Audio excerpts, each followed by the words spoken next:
সামাজিক যোগাযোগ মাধ্যম এটি হলো এমন একটি প্ল্যাটফর্ম যেখানে মানুষ কম্পিউটার কিংবা স্মার্টফোনের মতো যন্ত্রের মাধ্যমে ইন্টারনেটের সাথে সংযুক্ত হয়ে ভার্চুয়াল কমিউনিটি তৈরি করে, যার উদাহরণ হচ্ছে ফেসবুক, ইনস্টাগ্রাম, হোয়াটসঅ্যাপ, স্ন্যাপচ্যাট ইত্যাদি। এরপরে আসে অবাধ ব্যবহার। অবাধ ব্যবহার বলতে বুঝি অনিয়ন্ত্রিত ও লাগামহীন ব্যবহার। আজ অবাধ ব্যবহারের সাথে এই প্রত্যয় যোগ করে অপক্ষয়ের অন্যান্য গৌণ কারণগুলোর মধ্য থেকে এই লাগামহীন ব্যবহারকে মূল কারণ হিসেবে তুলে ধরা হয়েছে। এরপরে আসে তরুণ সমাজ। তরুণ বলতে সাধারণত শৈশব এবং প্রাপ্তবয়স্কের মাধ্যম যেমন Facebook, YouTube, WhatsApp, Messenger, Instagram ইত্যাদি, যার মূল উদ্দেশ্য মানুষকে তথ্য, মতামত ও জ্ঞান এবং যোগাযোগের একটি উন্মুক্ত ক্ষেত্র প্রদান করা। মাননীয় মডারেটর লক্ষ্য করুন খুবই গুরুত্বপূর্ণ সহকারে, যেখানে আমার শিক্ষা না থাকলে তরুণ উদ্দেশ্য পরে তারা কি করবে, কেন করবে, কোনটা ভালো কোনটা খারাপ এসবের স্পষ্ট ধারণা পায় না। এখন সামাজিক মাধ্যমে একজন তরুণ উদ্দেশ্য ছাড়া প্রবেশ করলে সে তো সময় অপচয় করবেই। যখন তরুণের মধ্যে নৈতিক সময় ব্যবস্থাপনা তথা সুশিক্ষা থাকবে তখন সে এসব মাধ্যমকে সুযোগ হিসেবে ব্যবহার করে ফ্রিল্যান্সিং, ব্যবসা নেটওয়ার্ক ও বিদেশি স্কলারশিপের মতো তথ্য সংগ্রহ করে। তাই বলতে চাই, সুশিক্ষার ঘাটতি থাকে তখন সে বুঝতে পারে না যে স্বল্পমেয়াদী আনন্দ ও দীর্ঘমেয়াদী অর্জনের পার্থক্য। তাই মাননীয় বোর্ড বলতে একই প্ল্যাটফর্মে সহমত। আমরা এমন এক প্রজন্মের কথা বলছি যাদের বন্ধু মানে ইনবক্স, আত্মসম্মান মানে লাইক সংখ্যা, আর সাফল্য মানে হলো ভাইরাল হওয়া। সত্য ঘটে যাওয়া ধিক্কার জানানো ঘটনা এখনো ভুলতে পারছি না মাননীয় মডারেটর।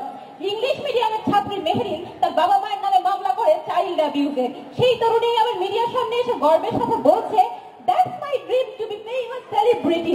মাননীয় মডারেটর, সোশ্যাল মিডিয়া সেলিব্রিটি থেকে ঠিক এই ধরনের সোশ্যাল মিডিয়া সেলিব্রিটি থেকে তরুণ সমাজ কি শিখছে তা আসলে সমাজের অবক্ষয়ের মূল বা ধ্বংসের কারণ বলছে। তাহলে আজকে থেকে যখন আমরা ইন্টারনেট ব্যবহার করতাম না, সামাজিক যোগাযোগ মাধ্যম ব্যবহার করতাম না, তখন সেভাবে আপনারা যুব সমাজের অবক্ষয়ের কারণ হিসেবে বা ধ্বংসের কারণ হিসেবে দেখেন না?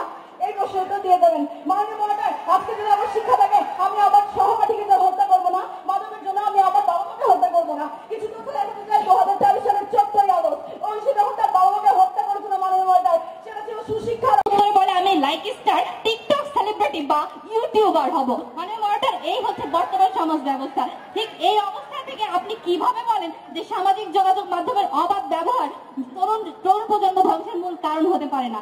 মাননীয় মডারেটর, আমার পক্ষ দলের দ্বিতীয় বক্তা এসে বেশ কিছু প্রশ্ন করেছেন। তিনি বলেছেন, প্রথম বক্তা বলেছেন তরুণ সমাজ আগেও ছিল এখনো ছিল, কিন্তু তরুণ সমাজের আগে যে বলবো আমি সামাজিক যোগাযোগ মাধ্যম ব্যবহার করবো না। এবং এই যে অবাধ ব্যবহার, এই অবাধ ব্যবহারটা ইতিবাচক হবে নাকি নেতিবাচক হবে এটি শুধুমাত্র নির্ভর করবে ব্যক্তির উপর। মাননীয় মডারেটর, আজকে আমাদের পক্ষ দল বলে গেলেন যে অবক্ষয়ের কথা। মাননীয় মডারেটর, তাকে মনে করে দিতে যে আজকে আমাদের বিষয়টি ছিল ধ্বংসের কথা, অবক্ষয়ের কারণ নয়।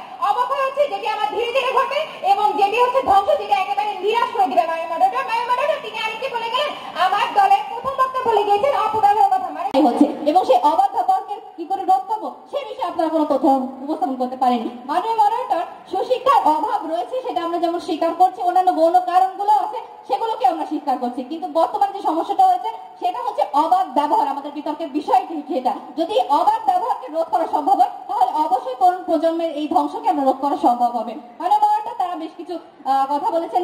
আমরা যেটা বলছি সামাজিক, আজকের এই উত্তরগুলো আমরা পেয়ে যাইনি। মাননীয় মডারেটর, আজকে আমাদের পক্ষ দলের দলনেতা বলে গেলেন সুশিক্ষার অভাব।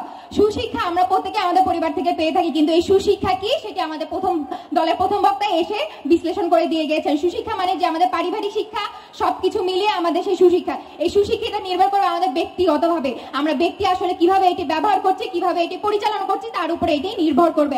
আজকে আপনি সামাজিক যোগাযোগ